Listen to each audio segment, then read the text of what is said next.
Hello.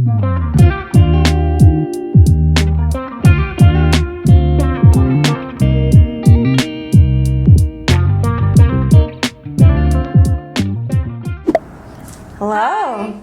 I'm Michi. I'm Alexus. And we're PhD students at the University of Hawai'i at Mānoa. Today, we want to tell you guys how we save $800 to $850 a month. And hopefully with our tips, you can save that much too.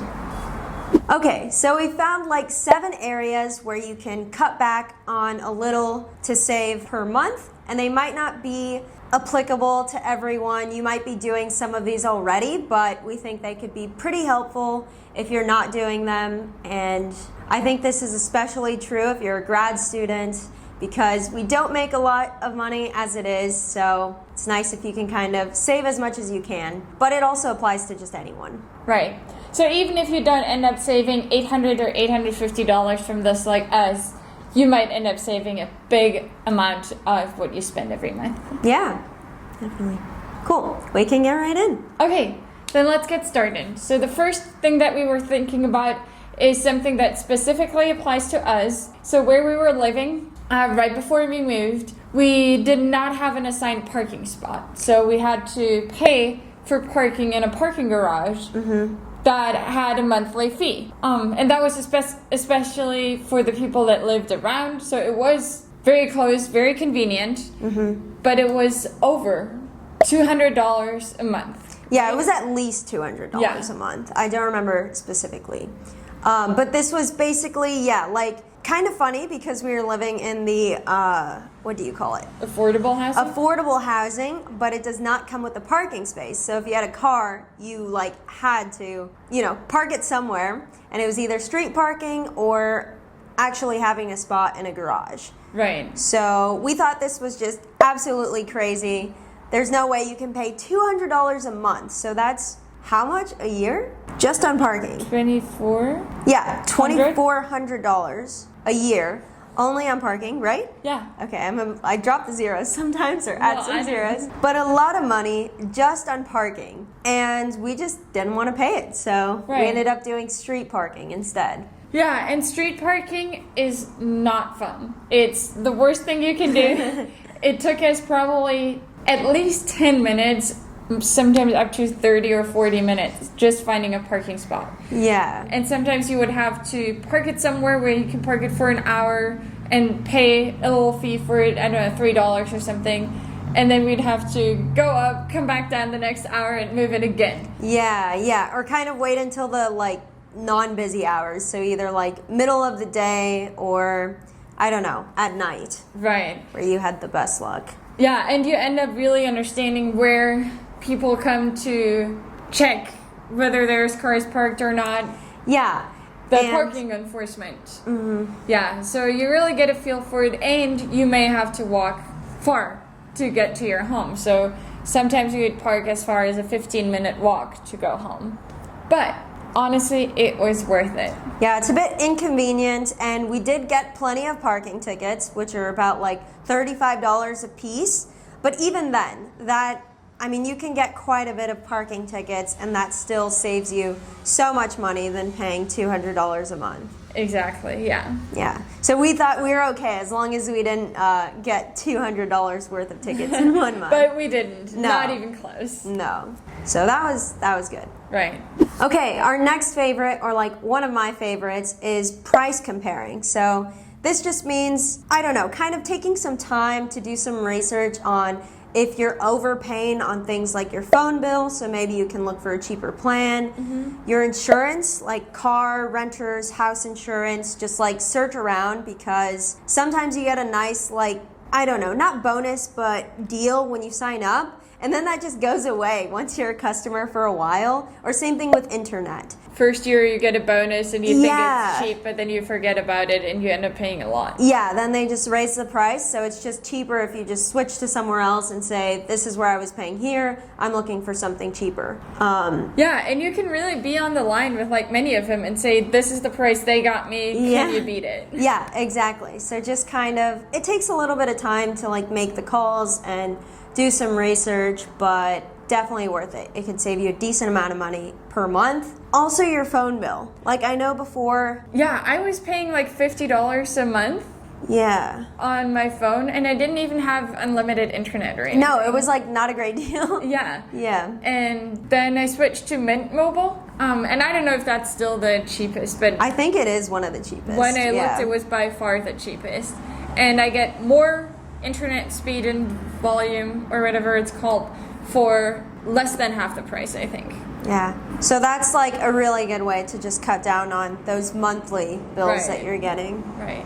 And yeah, you definitely don't need the unlimited internet plan. Usually every place has Wi-Fi. Yeah. So, yeah. You've managed to get by. Yeah, see if you can just go for a lower plan. Yeah. But yeah, we came up with that can save you, like, if you look into all of those different options, probably around at least $50 a month. Yeah, for sure. Could be more, depending on what you're paying now. Okay, next category we came up with, and we thought we're splurging here. We don't almost ever buy fancy drinks at Starbucks, at other coffee places, coffee shops, but we still like our fancy drinks. Definitely. Chai lattes, matcha lattes. But you can really get those to make at home, to just store in the fridge and drink from home. And those are also pretty expensive, but nothing in comparison to just getting your daily drink. Yeah, so I think we did the research, and if you buy a coffee or tea latte out, it's anywhere from like $6 to $10. So I think like a Starbucks drinks could be $5 and change. But here, in Hawaii specifically, prices are just crazy at some of these coffee shops. You can pay $12 for just a chai latte. Yeah, for just a simple drink that you can make yourself at home, or like buy some of these pre-made or fancy mixes. Right. And they taste just as good, and you're saving a ton of money. Yeah. And yeah, I understand you always hear people saying, oh, don't buy your coffee, just make it at home. But then it's just a boring coffee at home, right? Yeah, So maybe you don't want that. But for example, Costco has these matcha, pop and bottle matcha drinks. Yeah. They make you just as happy as a matcha latte from Starbucks or something. Yeah, I even saw that they had like other lattes, like coffee lattes. Yeah.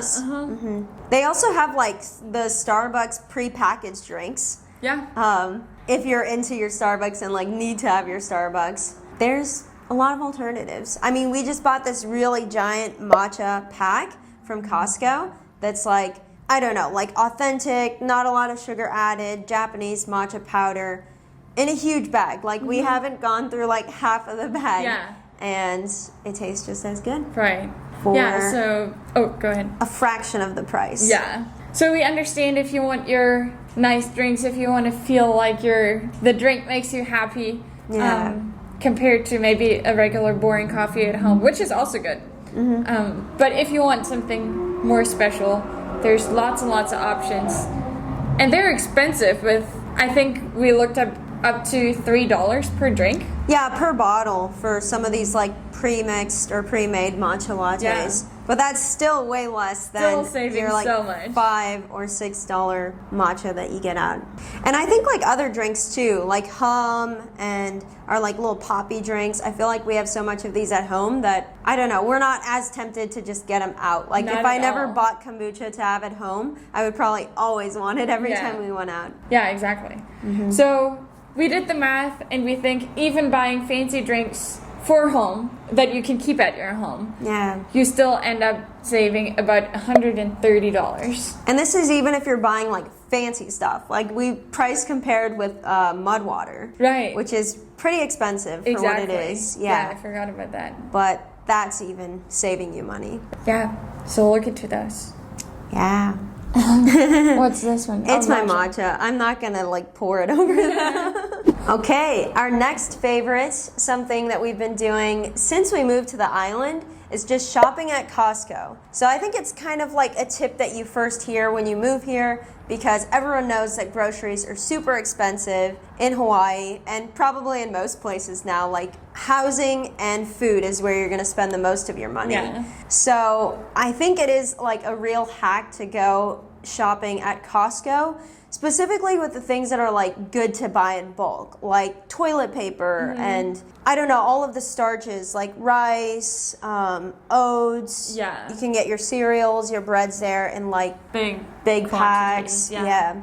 Oh, like canned foods. You can get really good like pastas, tomato sauce, all of the like, you know, staples. Right. That's a pretty good place. Yeah, you definitely can't find everything, but you'll cover a lot of bases just And we do get tired of Costco food at times. Oh, for sure. Yeah. And then we go to Whole Foods because that's the best option we have around here. Yeah. To maybe just get a few things, a few items that really spice up our food, our cooking, and we're super happy with it, even though most of it is still from Costco. Yeah, definitely. You just have a few different veggies or, I don't know, maybe this different protein that you want to get from somewhere else. Right. Different spices. Oh, that's another thing. Costco spices, giant for like, flour. We never have to buy flour ever again in our lives. Yeah. Yeah. According to our math, with a $300 a month, we looked up was common, right? Yeah, I think it's around $350 per person per month. To be conservative, I think we figured this is like $300. Right. And Costco usually saves you about 49% of the prices, but then in addition, you have to pay for the membership, which is $60 a year. Yeah. I mean, that comes out to $5 per month, so worth it. Yeah, definitely worth it. And I think total, if that's what you buy, or if that's what you pay for groceries, usually you end up saving about $112 per every month. Yeah. Yeah, going to Costco. So if you're not doing it already, you should be. And also, you can get gas at Costco. Right. So that is also like a money saving tip. We personally don't get our gas at Costco, but we have another like rewards program that we go to where we get lower gas prices. But I hear Costco is like the cheapest. Yeah. So we didn't even account for that in this calculation, so you can probably save even more going to get your gas at Costco. And they have other things too, right? Like air for your tires. Yeah, they have free air. It's a nice meter, so we've been using that all the time. Yeah. So much easier. Okay, and then this is a big one too. You hear it all the time, but we want to give you our take on it. We think a lot of dates that you go on could be cooking at home, eating leftovers, taking your own cooked food to other places to eat it. Yeah. So that you really save on eating out. I don't know. I think us as a couple, we don't eat out as much as most people. Like, I think we feel like lately we've been eating out a lot, but in reality, we really don't compared to other people. Like, maybe max we'll eat out like once a week. But I feel like that's... Not usually, but that's even on the higher side. Right. But for the most part, we're just like cooking our food at home. If we want to go to the beach, then maybe we'll like buy something or not buy something, make something, prepare something that we can take to the beach or take somewhere. Yeah. And it's still a nice date. Yeah. And you can kind of also get to know each other a lot just being in the kitchen, making something fun together. Yeah, true. And I don't know, you can start making like wraps with something else that's like fun to make. Sushi or waffles, pancakes. Yeah. Yeah, something that cookies. Something that's a little bit more involved. But like cooking could be part of the date. Right. So we thought if you eat out one night a week compared to people usually eating out 3 times a week, you save $160 a month just by cooking more at home. And that's not eating out for dinner. That's not eating out for dinner, exactly. Okay. Or only once a week. Yeah, only once a week. Then we went a step further and thought, okay, well, some people also eat out for breakfast. Like maybe you're at Starbucks and you just grab a sandwich, or you go to McDonald's real quick, or grab a bagel at the little like coffee cart or whatever outside of your work, or getting lunch, whether that's like every day or a couple of times per week. Right. And those options on campus are pretty cheap, or even a bagel at Starbucks is pretty cheap. You think like it's just $4 like or something like that? $3 or $5 for a bagel. Yeah. Yeah, but if you do that every day, it adds up. Even the McMuffin prices that we looked up, right? Yeah. So not doing one breakfast or lunch a day saves you around $160 or more every month. depending on where you're, getting your breakfast and lunch. Yeah. And Costco has delicious bagels that you can make at home. Yeah. Yeah, so 160 is a lot. And that's, I think I was counting $3 to $5 a day. Yeah. So if you do lunch out instead of breakfast, you're spending even more. So you'd be saving even more than $160. If you cut the lunch, Yeah. rather. Yeah, that makes sense. Because I was looking, this was some random Reddit post, but it was saying that people either buy breakfast out, like a bagel on the way, Yeah. and then they don't eat lunch out, or they, I don't know, don't eat breakfast but eat lunch Have out. a nice lunch, yeah. Yeah. So I just counted one of them, but Gotcha. oh Yeah, that's an additional 150. yeah, I think I said 160, but That's 150 is right. Yeah. Okay, so the last thing that we figured out that you can save some money on are subscriptions. And I feel like you hear this over and over again. Like, there's probably some subscriptions that you don't need or that you don't know that you're still paying for and don't even use. And I think that's pretty good advice, right? I think we keep our subscriptions like pretty minimal. And I don't feel like we're missing out on many things, No. right? Like, we don't have Amazon Prime. It doesn't even matter here in Hawaii because you don't get your stuff much faster. And they have so many free trials that I feel like we're just not missing out. Yeah. Yeah. Yeah, so you just sign up for a free trial. That's $1 Yeah. a week or something like that. Yeah. And then you can even cancel it right after you ordered, and then you even get a refund. Yeah. Yeah, so Yeah.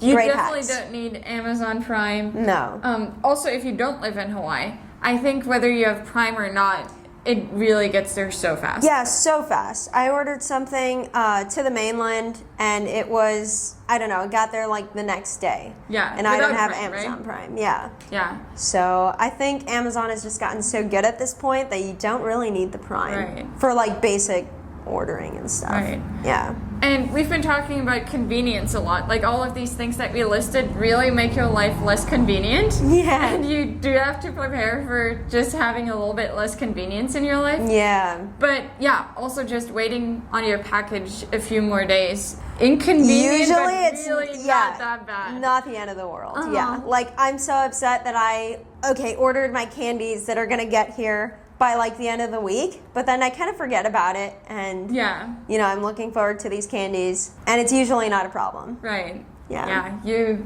do not really need it. No. Yeah.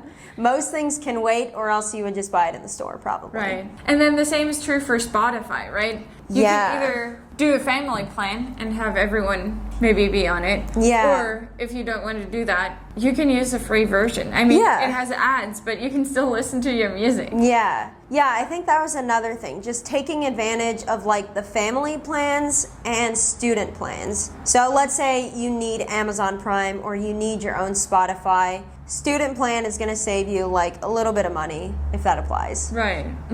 And yeah, taking advantage of like sharing subscriptions. So let's say you, I don't know, and your family, you guys can all share a Netflix account. I know it's kind of frowned upon, but everyone does it. Also, or it's let's not say allowed anymore, or it doesn't work that well anymore. sometimes, yeah. I haven't had any Try to issues. figure it out. Yeah. So we don't pay for Netflix. Yeah. And our sister has like Hulu and Disney Plus, so she's like the one paying for that. Maybe my mom has something else. And yeah, family plans. Yeah. And even if you don't have family members or friends that want to share their account, or you can't figure out how to do it because of some restrictions, Yeah. maybe you still only need one of them. Like, Yeah, maybe you pick can your make favorite. your decision, between Disney Plus, Netflix, Hulu. Hulu. Because is it really that important that you can see all of those? Like pick one and you'll probably be fine. Right. And maybe once you have a real job, a better job, and don't need to save that much anymore, you can get all of them. Get all. Yeah. So those are some subscriptions. There's also like Instacart that's really popular that we tried for a little bit of time and just realized that it's not worth it. Like Yeah. the service fees, the tips. Yeah, because they get you same with DoorDash, right? Instacart Uber, DoorDash, yeah. Uber. They get you into it by saying, okay, first year is free, so you Yeah. think, oh, amazing. Yeah. But then still, for every delivery, you pay the tip. For every delivery, you pay the fees. So Yeah. it still ends up being more expensive. Even if you're not paying the membership fee. Right. Yeah, you're still paying fees and tips. Yeah, that's true. So And it feels really bad not to tip some of the people. Right. Like, and I also just don't like having the Uber and DoorDash apps on my phone because it seems like way too easy and just too order something. Yeah, tempting. So I always kind of just like, I don't know, delete it until we're thinking Right. about it serious, and then we can. And I guess having a DoorDash membership also makes you think like, oh, shouldn't we just order something? Yeah, you're paying for the membership, so you might as well get all the perks Right. out of it. Yeah, I think that's also like tricky and tempting. Yeah. So looking through your subscriptions, even the free ones, so that you don't end up paying for fees or tips. I think you can save about $44 a month or more just getting rid of those or keeping it to one subscription that you really need. Yeah. Yeah, you probably don't need like DoorDash and Uber Eats. Right. Yeah. So yeah, those are some of the ways that we have used and that's helped us save around $850 a month. Could be more depending on your situation. Could be less if only some of these apply to you. Yeah, maybe you're already doing some of these, which is great. But yeah, hopefully it can help you guys a lot. We hope you liked this video. And let us know, comment down below if you have any other tips for like saving this much money per month. Yeah, for sure. Yeah, we'd love to read them. If you want to see other videos about us doing our PhD or living our life here, subscribe to our channel. Yeah. See you in the next one.